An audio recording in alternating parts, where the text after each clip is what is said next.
393장입니다. 우리들의 싸울 것은 혈기 아니요 우리들의 싸울 것은 육체 아니요 마귀 관계 힘써 싸워 깨쳐버리고 죽을 영은 살릴 것일세. 일심으로써 힘써 나가세. 일심으로써 힘써 싸우세. 마귀 관계 붕괴하는 인류 전쟁에 성전고를 울리기까지. 하나님 말씀 에스더서 1장입니다. 에스더서 1장 1절에서 끝절까지 말씀 교독합니다. 1절 말씀 제가 먼저 받들어 봉독드립니다. 이 일은 아수에로 왕 때에 된 것이니 아수에로는 인도로 구스까지 127도를 치리하는 왕이라.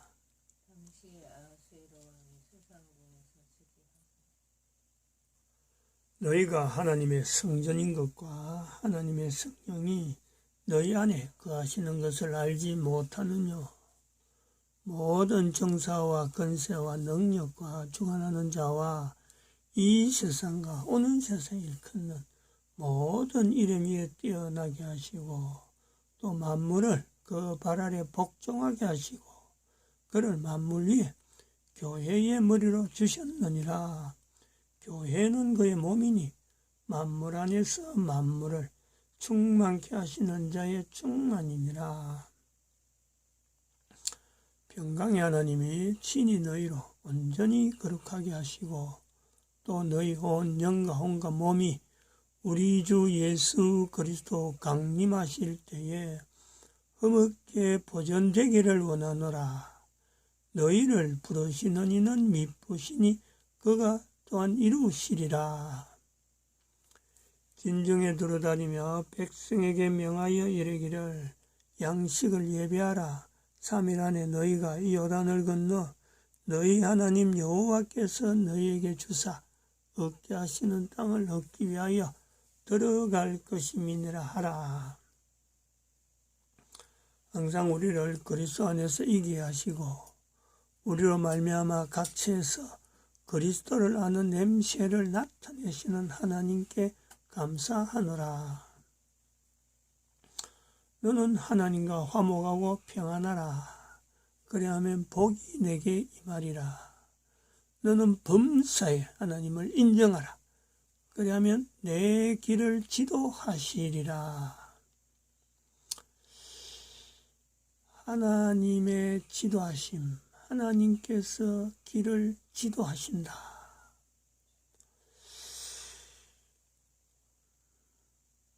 누가 제일 이거를 바라야 될까? 우리는 지금 대한민국이라 한 나라에 어찌 보면 대통령이 하나님 앞에 지도를 받았으면 하는 그런 소망을 성경을 통해서 교회 다니는 사람들이 그렇습니다. 지도자가 하나님 앞에 지도받아야 된다. 그거는 사실은 다른 말이 아니죠. 또 틀린 말도 아닙니다. 그건 또 우리는 대한민국이라고 나라에 70년이라는 세월을 보내면서 이승만이라고 하는 한 사람의 지도자, 백성들이 참 그걸 기리고 안 기리고 가네. 그가 남긴 사례 근국 기둥을 우리가 보면은 기독교 입국론이라는 4개 기둥 중에서 기독교 입국론이라는 표현을 쓴다는 거죠. 그걸 쓰는 걸 보면서 이승만 대통령이 하나님 앞에 지도받으면서 길을 지도받으면서 대통령직을 했구나 하고 우리는 분명히 이야기를 합니다.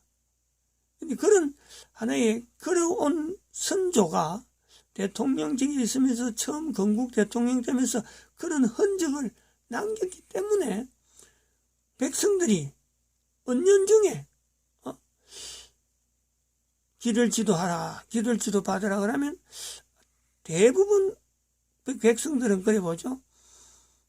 대통령이 지도받으면은 나라가 잘 되겠거니 요렇게 막연하게 본다는 거예요.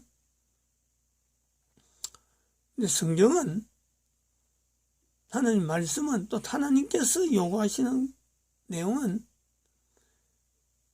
하나님과의 관계에서 지도받는다, 지도받지 않는다, 복이 내게 임한다, 안 한다, 이스라엘이라는 나라를 전체를 가지고 모세를 통해서 이스라엘을 지도하신 것 같고 하나님은 대표에게 이 지도하는 이런 내용을 보여주는 것 같지만은 하나님께서는 개인입니다. 개인.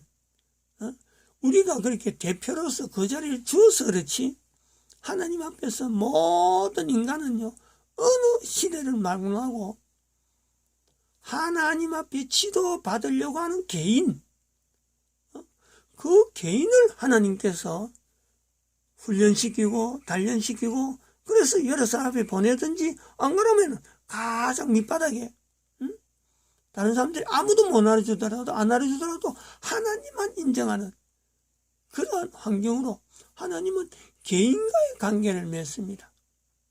요걸 우리가 놓치면 안 되죠. 절대 놓치면 안 됩니다. 이거는 과거나 지금이나 성경의 처음에도 첫사람 아담, 첫사람 하와 그 두 사람과의 철저한 관계성 속에서 하나님께서 두 사람 개인에게 원하는 어떤 그름에 하나님의 섭리가 있고 훈련시킨 내용이 있고 따로 있는 거지 인간이라는 틀 속에 탁 해갖고 누가 대표 이게 아닙니다.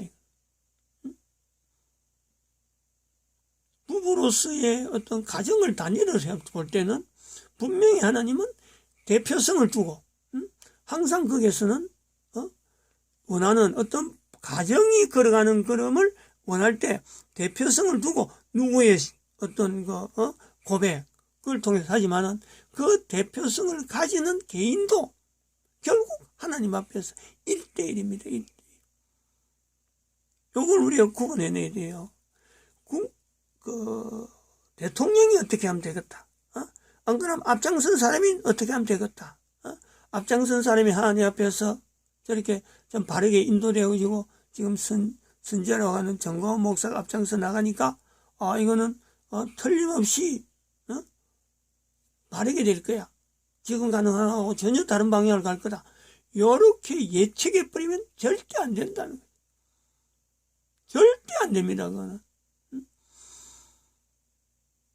하나님 앞에 인도되어지는 하나님께서 대한민국을 어떻게 쓸 거냐 안 쓸 거냐는 하나님 앞에서의 대한민국 국민 개인이 하나님께서 대한민국을 이렇게 써주길 바란다.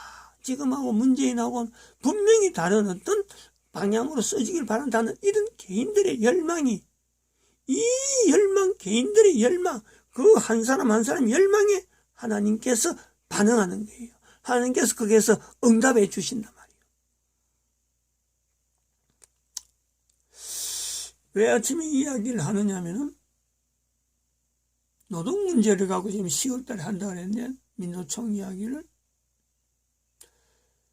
대부분 다 이걸 놓치는 부분이 뭐냐니까 노동 문제라 그러면은 이거는 하나님을 안 믿는 노동시장 하나님을 인정 안 해도 되는 직장 내가 교회에서는 열심히 하나님을 믿는다 하면서도 직장에 들어가면 전혀 표시 안 되는 이런 신앙 속에서 민주노총이라는 이런 활동을 해도 된다.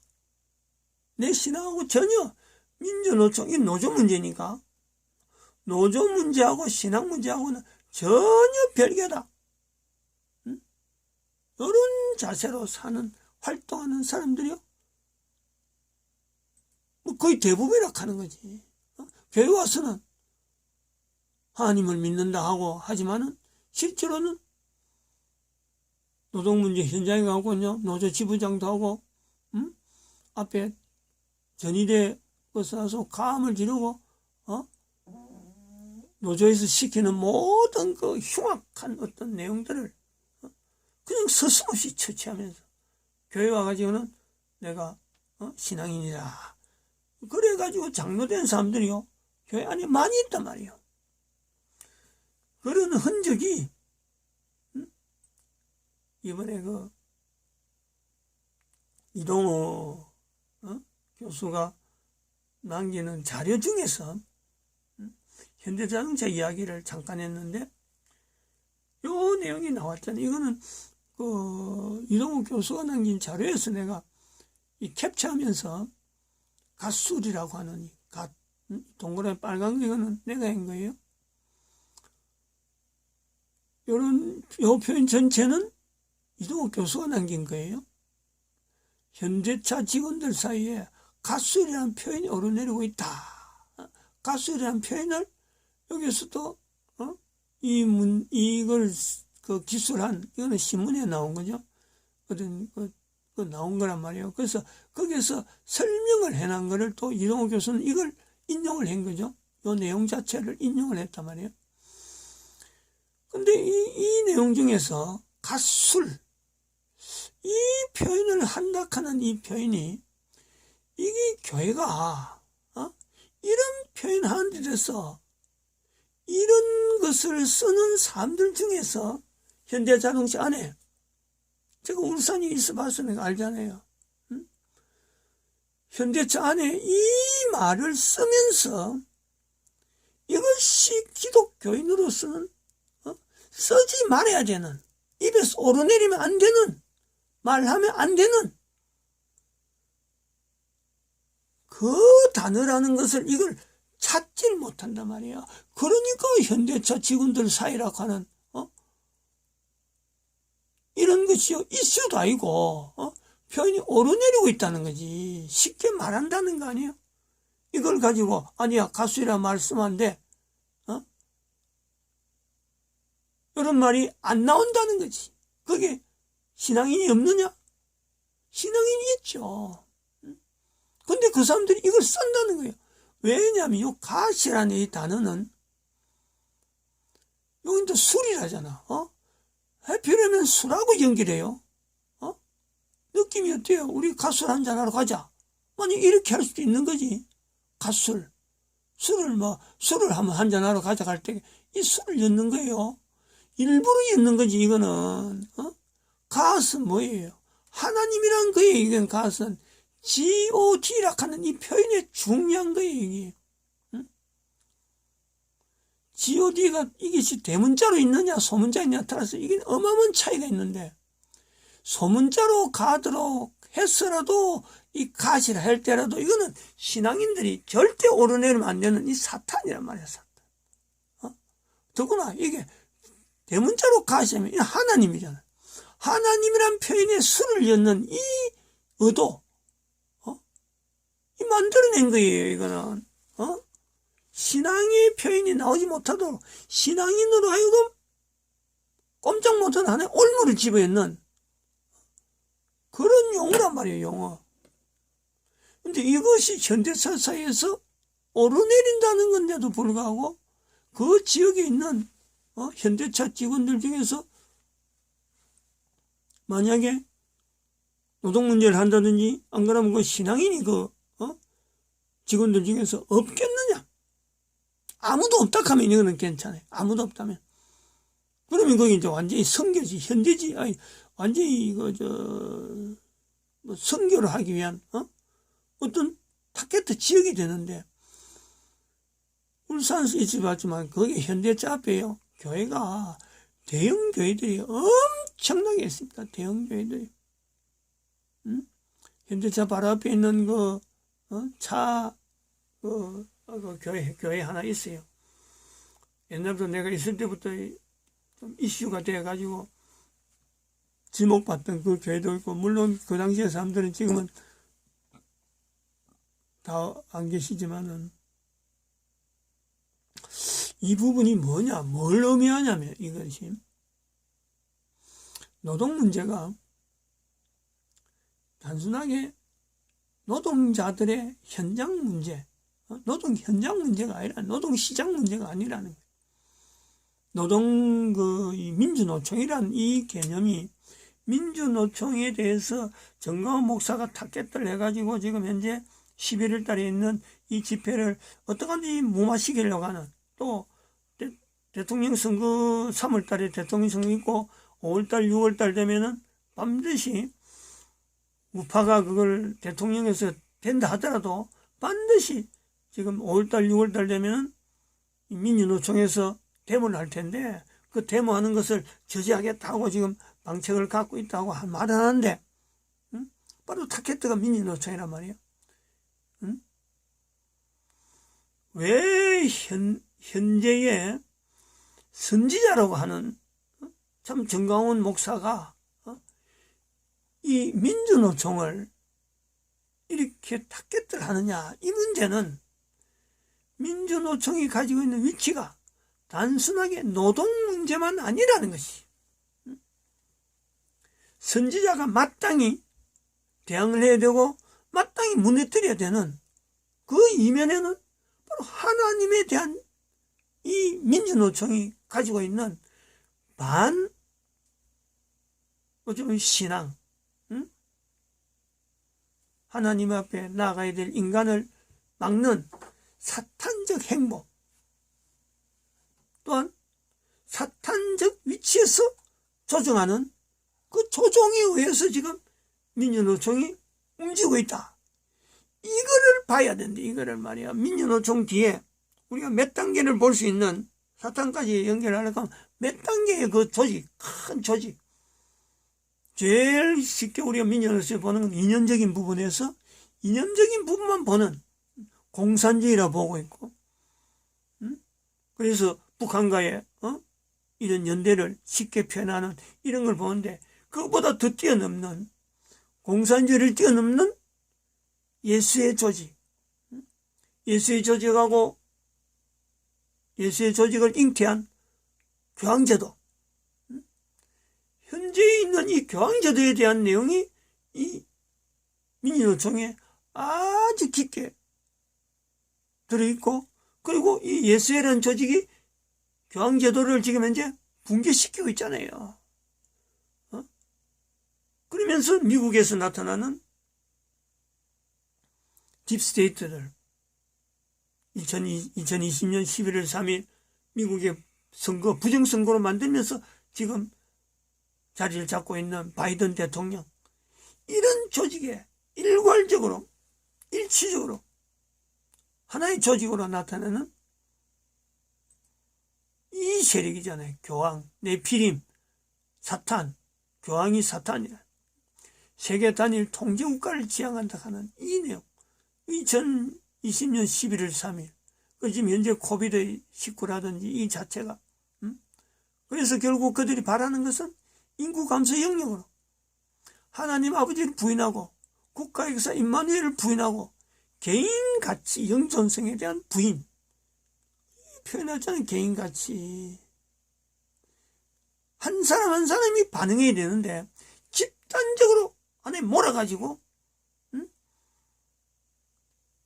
세력을, 반대 세력 자체를 숙청하는, 그게 사탄이에요. 사탄. 이 인구 감소 지수 영역 속에 지금 활동되어지는, 이게 현재적이라. 이게 2016년도에 만들었는데 2012년부터 사실은 인구감, 인류 종말 시대라 하고 외치면서 인류 종말 시대가 그랬죠. 2012년부터 2012년 이런 내용을 만들어 놨어요. 이런 개념을 갖고 있다가 이 차트는 16년도에 만들었고, 지금 현재 사탄이 활동하고 있는 그 흐름을 전체적으로 보고 있는데, 바로 지금 전 세계적으로 모든 나라의 노동계가 바로 이 사탄에서 점령당해서 사탄이 요구하는 교황이 우선 나가고 또 예수회가 조직되어서 나타나는 이 모든 내용이 가고 있는데도 불구하고 어느 나라, 어느 국가든지 어느 단체든지 이 민주노총에 대한 이 노동문제, 민주노총이라는 우리나라가 부르는 거고, 노동문제에 개입해서 이걸 활용해서 국가 자체를 지금 자기들 원하는 대로 나가려고 한다. 전 세계 다 똑같아요. 지금 이 나라는 현상이. 대한민국은 특별히 법률이 너무 허술해갖고 강성이 돼서 그렇지. 불법하고 억압하는 그런 노조가 되어서 그렇지. 그건 또 세계 어뜸이라, 세계 어뜸. 요 내용을 이렇게 이 개념하고 연결되어지는 하나의 고리가 아까 이 내용이에요. 이 내용. 노동 현장에 있는데 이렇게 가술이라고 하는 표현을 이렇게 버젓이 쓰고 일본 화면에 이런 자료 같은 데다가 가 대신에 설명을 일부러 하잖아요. 지금 여기 이런 설명을 누가 해달라 그랬어? 가 돼가지고 신 이런 표현을 누가 해달라 그랬느냐. 일부러 이래 해놔놓고 설명을 그래 하잖아 지금. 근데 이거를 이동우 교수도 이 문제를 갖고 이야기 못 하잖아요.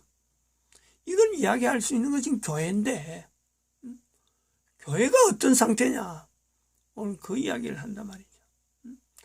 교회가 어떤 상태가 되느냐. 짧은 거라서 두 개를 할 겁니다. 요 두 개를 우선 요거 한번 들어보시죠. 요 FT-NER이라는 전도사입니다. 김영현 전도사. 학교에서 사퇴를 퇴학을 당한 사람입니다. 한번 들어보시죠. 예술에 오리니까 이게 음악을 공부할 때 저는 마찬가지인 것 같아요. 창작하신 분들이 하고 싶은 이야기가 있는데 고발성입니다. 여러분과 함께 한 유명 찬양팀의 충격적인 실체라는 제목으로 같이 말씀을 나누길 원합니다. 저는 여러분에게 늘 소리는 영이라고 말해왔습니다. 왜냐하면 로마서 10장 17절을 보니까 믿음은 들음에서 나고 들음은 그리스도의 말씀으로 말미암기 때문입니다. 그래서 우리가 무엇을 듣느냐, 무엇을 보느냐는 우리의 믿음과 우리의 영성에 영향을 미치게 되어 있습니다. 그런데 여러분, 이것은 단순히 세상의 문화와 세상의 교육을 듣는 것에 국한된 이야기가 아닙니다. 왜냐하면 사단은 양의 탈을 쓴 이리처럼 강명의 천사로 위장한 사단처럼 교회 안에 침투해 들어와 교회의 교육 영역과 교회의 문화 영역을 장악해서 우리의 보고 듣는 것을 장악하려고 하고 있기 때문입니다. 그래서 우리는 교회 안에서 듣는 것을 분별해야 되고 교회 안에서 보는 것을 분별해야 합니다. 그런데 너무나 안타까운 것은 많은 사람들이 교회 안에서 보고 듣는 것을 조심해야 된다는 것을 깨닫지 못하고 교회 안에서의 문화는 무비판적으로 받아들인다는 것입니다. 대표적인 것들이 바로 찬양팀입니다. 교회의 강대상이 교회의 교육 영역이라고 말할 수 있다면 교회의 찬양팀은 교회의 문화 영역이라고 말할 수 있습니다. 사단이 강대상을 오염시켜서 잘못된 믿음을 만들려는 것처럼 사단은 교회 안의 문화인 찬양의 침투에 들어와서 찬양을 통해서 잘못된 믿음을 만들어내길 원합니다. 제가 예전부터 이것을 말해왔지만 많은 사람들이 이것에 대해 실제적으로 믿지를 못했습니다. 그래서 오늘은 실제로 한 유명 찬양팀이 어떠한 목적을 가지고 찬양을 만들고 그리고 그런 찬양 사역자를 만들기 위해서 신학교에서 어떠한 강의를 하고 있는지 우리가 같이 살펴봤으면 좋겠습니다. 먼저 영상을 보고 오길 원합니다. 실제로 듣는 사람들과 창작하는 사람들 사이에 간극이 있다는 게 저한테 좀 되게 많은 질문이에요. 창작자들이 가졌던 생각들이 리스너들한테 전달이 안 된다. 제가 가진 간극인데 이번 학기 어떻게 이 간극을 좀 줄여보려고 같이 고민도 하고 여러 시도들을 해보고 소리도 직접 채집도 좀 해보고 소리 현장으로 타임머신 타고 같이 갈 수 있도록 리스너들을 안내할 계획입니다. 저는 이제 음악을 전공하긴 했지만 음악 학위가 있지는 않아요. 저는 신학 공부 뻔한 동네교회 목사이고요. 제가 신학 공부한 지 바탕은 좀 독특한 곳이에요. 서울 장신하고 전혀 관계가 없는 과거에 운동권 뭐 이렇게 불리던 빨간색으로 불리던 쪽에서 왔어요. 그래서 저랑 같이 수업하시면은 여러 가지 사상교육도 받게 되시는 그래서 하셔야 될 것 같아요. 수원에 이해하니까 이번 학기 너무 많이 등록을 하셨다고 제 수업에 오지 마세요. 교회 가면 사람같이 못하는 수도 있습니다. 제가 민중신학 관련 관심을 가지고 공부를 꽤 오랫동안 관심을 지켜보았는데 1세대 이 신학을 완성하신 안병무 선생님이라고 있어요. 원래는 불투만 공부했던 실존주의 신학을 공부하신 분인데 70년대 노동운동 쪽에 있던 전태일이라는 사람의 죽음을 보면서 진짜 살아있는 예술을 만날 수 있는 방법을 거기서 단추를 정리했죠. 그러니까 선포하신 예술하고 선포된 예술 사이에 간극이 존재하거든요. 원래 살아있는 예술랑 사람의 입을 타고 전달되고 변형된 예술 사이에는 좀 간극이 있는데 교회 신앙을 오래 하다 보면 범주를 거기서 생겨나는 것처럼 예술에 대한 오류도 있다는 거죠. 근데 이게 음악을 공부할 때 저는 마찬가지로 그분들이 하고 싶은 이야기가 있는데 교회 바닥에서 이걸 가지고 이래저래 울고 먹다 보면은 간극이 존재하게 돼요. 이 간극을 줄여낼 수 있도록 하는 것을 안병거 선생은 사건이라고 보았어요. 그러니까 전태일이라는 사람의 죽음, 예수의 십자가 사건, 이 사건이라는 걸 보면은 간극을 줄여낼 수 있는 무언가를 마련할 수 있다. 글로만 있는 것이 아니라 사건을 봐야 된다는 얘기예요. 음악도 마찬가지인 것 같아요. 음악하고 있는 사람들, 또 사역자로 살고 있는 사람들의 사건이 존재하거든요. 또 우리가 보고 싶은 사건이 있고, 세월호든 무엇이든 간에 각자가 경험하고 또 관심이 있어 하는 그 사건을 통해서 어떻게 우리가 예수를 믿을 수 있는지 같이 이야기할 겁니다. 꽤나 좀 괴로운 시간일 거고요. 아마 이번 학기에 두세 번 정도 가지고 목단도 좀 가볼 예정이고, 굴뚝 밑에 좀 가가지고 어떻게 시위하는지, 거기는 어떤 소리가 나는지, 그리고 거기서 우리가 어떤 신앙 고백을 담을 수 있는지, 그리고 그게 어떻게 음반까지 연결될 수 있는지, 과연 그리고 이 음반을 들은 사람들은 우리가 경험했던, 고백했던 그 사건까지 안내될 수 있는지 여러 가지 실험과 도전들을 같이 해볼 예정입니다. 힘든 소리니까요. 적당량만 한 차에 탈 수 있는 영화 보시길 부탁드립니다. 감사합니다. 여러분, 충격적이지 않습니까? 이러한 내용이 다른 것도 아니고 보수적인 신학교인 장신대 수업 시간에 울려 퍼지고 있는 것입니다. 그것도 찬양을 통해서 하나님께 깨끗한 통로가 되겠다고 삶을 내려놓고 주님 앞에 올인한 학생들에게 말입니다. 여러분, 이 강의를 누가 하고 있는 것입니까? 지금 실제적으로 다음 세대에게 영향을 끼치고 있는 찬양팀의 한 사람이 수업 시간에 와서 이러한 사상들을 풀고 있다는 것입니다. 이 강의의 핵심이 무엇입니까? 찬양을 통해서 혁명자 예수, 민중신학의 예수를 만나게 해서 사람들로 하여금 예수님께 달려나가게 하는 것이 아니라 혁명 분자를 만들어서 유토피아를 이루게 만드는 것이 이들이 찬양을 만든 목적이고 찬양을 부르는 이유라는 것입니다. 얼마나 충격적입니까?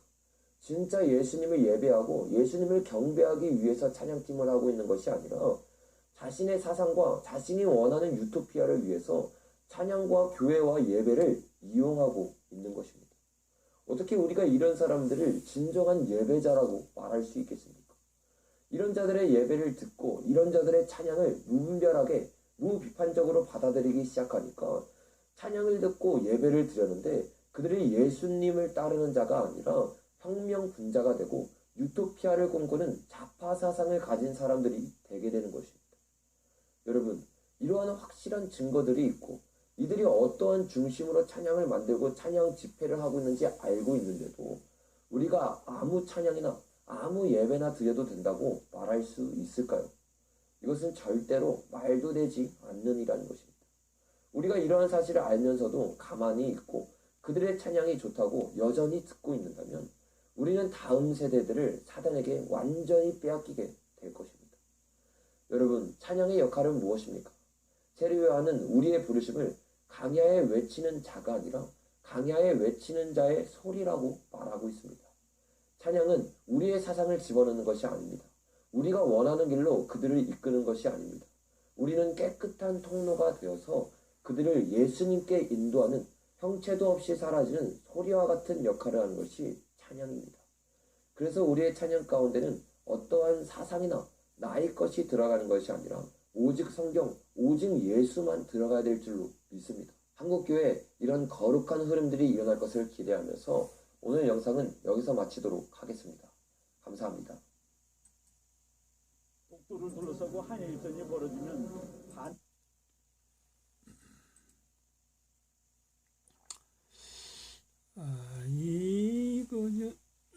지금 여기서 저는 이 영상물을 사실은 안 봤는데 전태일이라는 인물이 나오고 안병모라는 사람이 나옵니다. 이 지금 아까 강연 속에서 나오는 그 서서 이야기하는 강사 전태일의 죽음을 보고 안병모가 이렇게 감동을 받았다. 엄청난 거짓말입니다. 안병모는 민중신학에 대한민국에서 생긴 민중신학에 그래갖고 김대중 대통령의 이 5.18 사건을 하나의 신학계로 끌어들인 우리나라 어떤 그 참 신앙 그 자체의 큰 오류를 남긴 그 민중신학이죠. 그게 지금도 이야기하고 있다는 게 난 참 놀랍네요. 그것도 gen태일이 이야기 나온다는 게 이게 대학의 장신대 교수, 장신대 우리 교다이거든. 통합체이거든. 이런 걸 지금 그 이야기한다는 게 이게 너무너무 놀랍네. 난 사실 이런 내용인지 몰랐어요. 아까 그 내용이. 전태일 이야기 나올 줄 모르고 안병무 이야기 나올 줄 몰랐어요. 민중신학 이야기는 더구나 그건 나와서는 안 되는데 아무튼 그런 내용들이 요 표현하고 무관하지가 않다는 거 아니에요. 지금 이게 일종의 그런 그 가사를 만든 사람들이 만들어내기 위한 그래갖고 이거 갖고 나중에 그 교회 내에 이게 가사로 나오지 말라 하는 법이 없는 거예요. 이게 의도적으로 만드는 거거든. 간하고 술하고 같이 한 거예요. 이제 이걸 갖고 교회에서 얘만 찬양하는 팀들이 이런 용어를 쓴다. 그럼 자기들이 평소에 자주 쓰던 용어니까 자연히 그냥 얹을 수는 당연하지. 마치겠습니다. 기도드립니다.